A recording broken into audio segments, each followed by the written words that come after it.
Hello, fellow warriors. Welcome to a new episode of Divided, Survived, and Thriving, where I get to have candid conversations about turning the painful process of divorce or separation into a positive force in your life. I am Laila Aitken Ali, a divorcee, divorce coach, and the founder of Split FYI. And today we will be talking about the importance of journaling and how it can help children of divorce or separation heal and process their emotions. We're having this discussion with the lovely Fiona Kong, who used her experience with separation and co parenting to create a genius book called Home Sweet Homes. And I have it right here that can be used by your children to safely take between their two homes.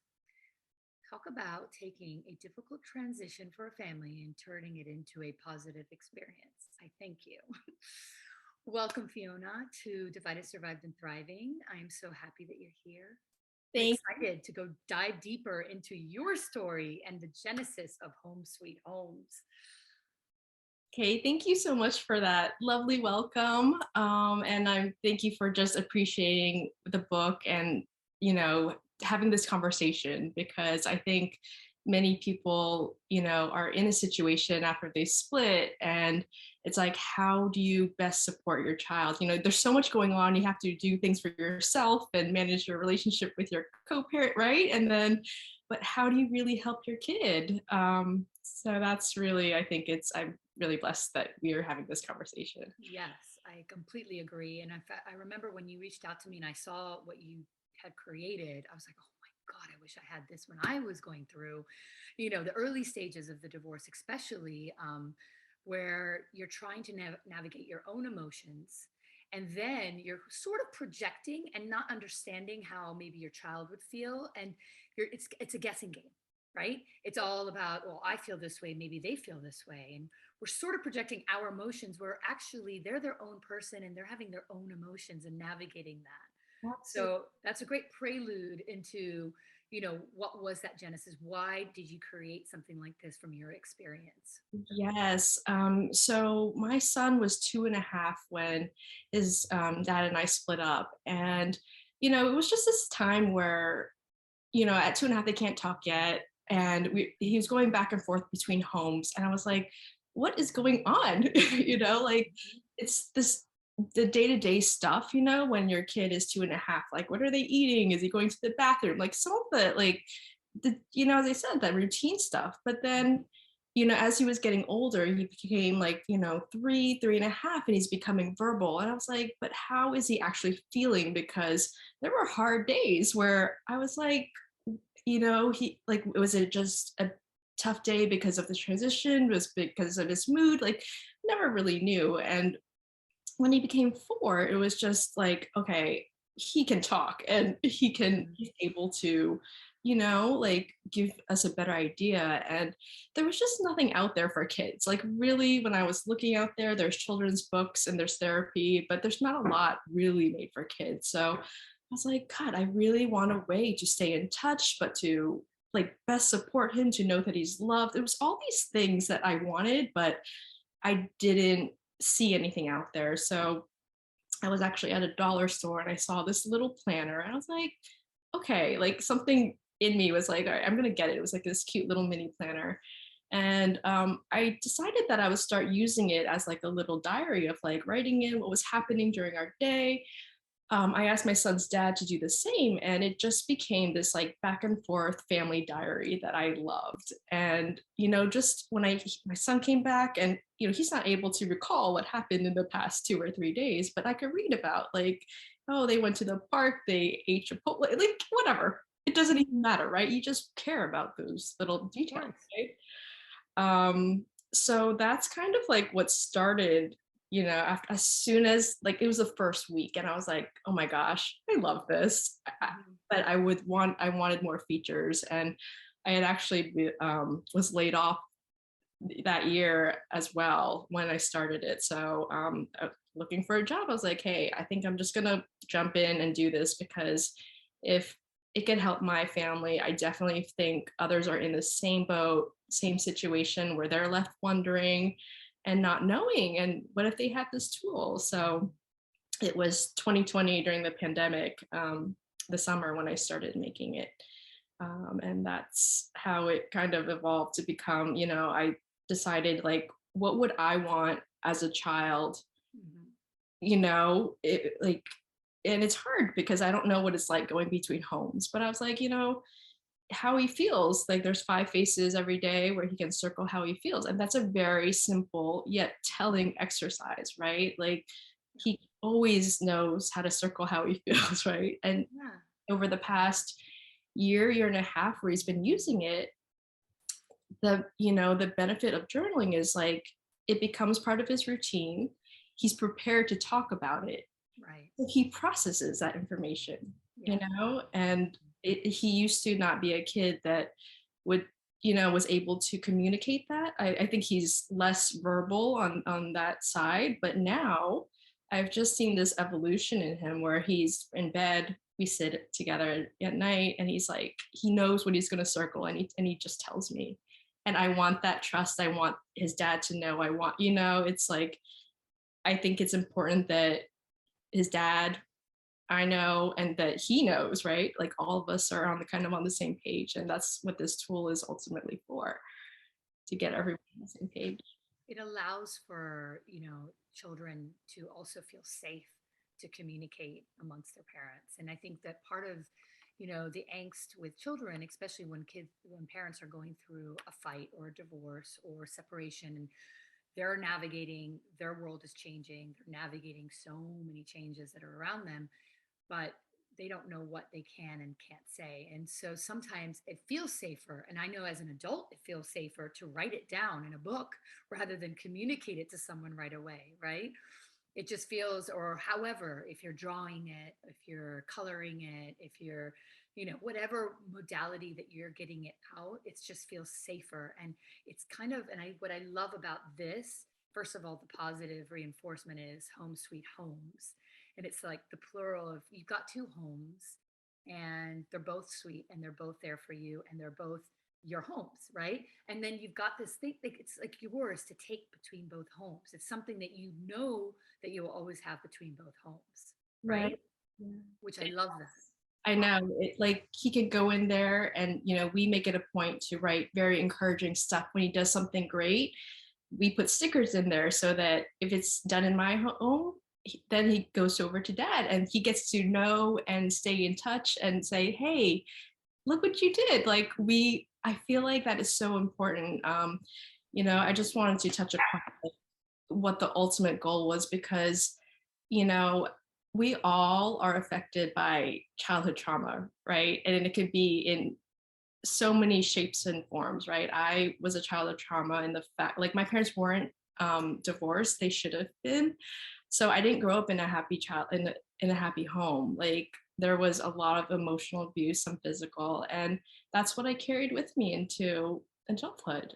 And I hear, I'm sure you do too, so many children of divorce, right? They're like, I have relationship problems. I don't communicate. Like all my parents were fighting all the time, and that's what they remember. And I just want to give them a something happy. And if they are feeling connected to both parents, they have, I think, a greater chance of success, right, in all these areas in life. Right. And also having that outlet just alone is having that outlet. I mean, listen, even for adults, I can't stress enough, even amongst my peers, my friends, my family.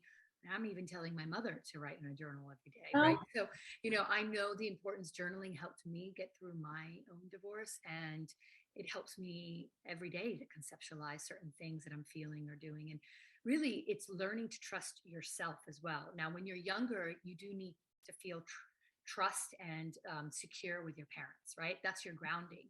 But as you grow and evolve, and when you have this practice and you've learned this practice, then you can start learning to trust yourself and your own thoughts, right? So it's really, I mean, like you said before, it's such an important tool to give to a child. No matter what age, I mean, it's never too late to start, right? And it's just so important that you get used to it and you're like, oh, well, let me write about that emotion. Let me write about how that makes me feel. Or let me reward myself, for doing something that was really great. And, it's a shame my mom can't see me do this great thing, but I can write it down and she's going to read about it, or she'll hear from it and I'll remember to tell her because it's in the book, or however it unfolds, right? Mhm. But I think that, it's such a genius idea, honestly. Thank you. Yeah. Yeah. Yeah. It's just, if you want, I think it's such a compassionate way to stay together as a family, and not be obtrusive, right? Because Right. not everyone talks to their co-parent Nope. in, right? It's, you can talk all the time, you can not talk at all, but this gives you a bridge, Right. right? To Which is which is a lifeline. I mean, literally, I think that there's so many of those, that I work with for sure, my clientele that really just can't even face even emailing their co-parent, right? So, in this, it's really not directed to each other. It's really about child focus in this kind of, book aspect of it.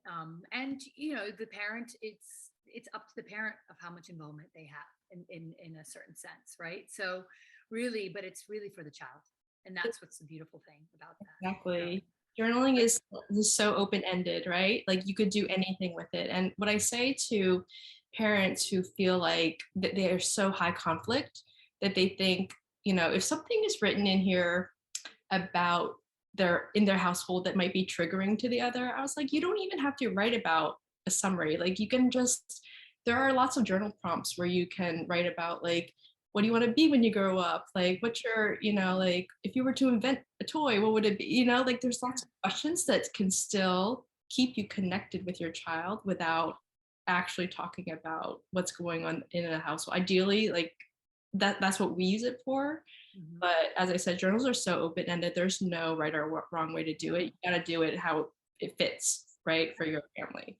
And exactly. yeah. That's great. There is a couple of things I wanted to also dive in. First of all, where can everybody find this book? And I'll say it again in the end, but um, so where can everyone find Home Yeah, Sweet Home? so it's available in two places on Amazon. So just Home Sweet Homes Journal. And then I have my own website. It's homesweethomesjournal.com. Great. Now, I had asked you, I remember, a couple of questions, and one of them was, what book would you recommend for the audience? For those who are facing the co-parenting or parallel parenting or what have you. And you Yeah, gave me one, but let's see what you maybe today is something different. I don't know. to be honest, I don't read a lot Right.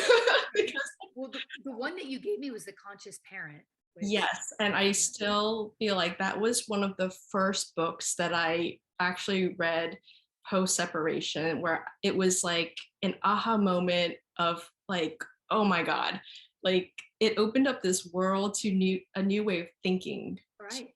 parenting, right? You're Wow. kind of stuck in your own, Hmm. right? You're like, you get stuck in your own ways and your own thoughts, but this was just like, as the title says, like the conscious co-parent, like being more conscious and Yeah, like when exactly. you can become more conscious and aware, you're able to be a better parent, right? Exactly. Not, it's not coming from a place of what we think we need all the time and trying to fill that gap. It's, what do the children need? What are their needs and desires? And let's foster that as well. Um, and also letting go of a lot of things that, the letting go is very tough, especially, you mentioned that earlier on when we were talking about how, wondering, are they eating enough? Are they sleeping enough? Are they doing this enough? And, you know, two parents never see eye to eye with every single aspect of parenting. And then add the separation to the mix, it does create a more of a bit of more of a divide, right? And you're never going to change that. We can't change the other parent. We have to kind of live with the fact that things are going to be a little different in each home, and gear ourselves up for that and be okay with it. Because as long as our kids are happy and safe, I think that's the first thing that we need to think about, right? So, Absolutely, couldn't have said it better. well, another thing that you shared was a quote, which I thought was, I mean, I'll remind you, it was a quote by Joseph Campbell. And it says, it's okay to grieve what you thought your parenthood journey would look like. You must give up the life you planned in order to have the life that is waiting for you. Yeah. Yeah, fits right into what we're saying. Yeah, I know. I think nobody thought, right, we would end up where we are. It's not everyone wants the white picket fence, right? And 2.5 kids and a dog. And that can happen. So it's okay, right? Okay. There's so many, it's sometimes hard at first, but I think so many blessings have come out of this, and especially when you can see that, Mm-hmm. right? It's makes things better for everyone. Exactly. Well, thank you, Fiona. This has been great. I think that, I can't thank you enough for creating such an amazing book. I'm already telling my clients and telling them to get it.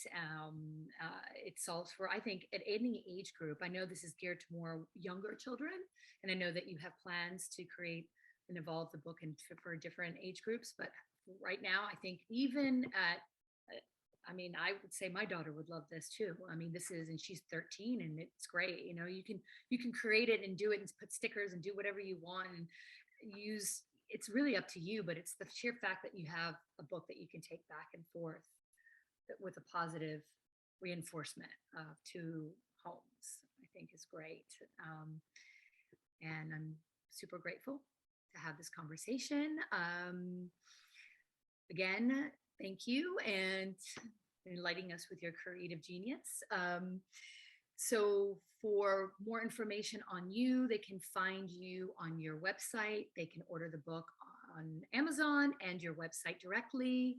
And do you have any social handle that you want to share? Yeah, right now I'm on Instagram, Home Sweet Homes Journal. My Facebook page disappeared. I don't know where it went, but maybe it'll be on there. Hopefully I can get that fixed. Social media, I'm telling you, it sidetracks you like into another direction sometimes. Anyway, thank you guys for joining us once again for Divided, Survived, and Thriving. And please make sure to check us out on Instagram at Split FYI, or mine is The Split Coach. And you can also visit for more information on our community resources and other divorce professionals on www.splitfyi.com. And make sure to sign up for our newsletter and our YouTube channel. Subscribe. All right. Thank you very much.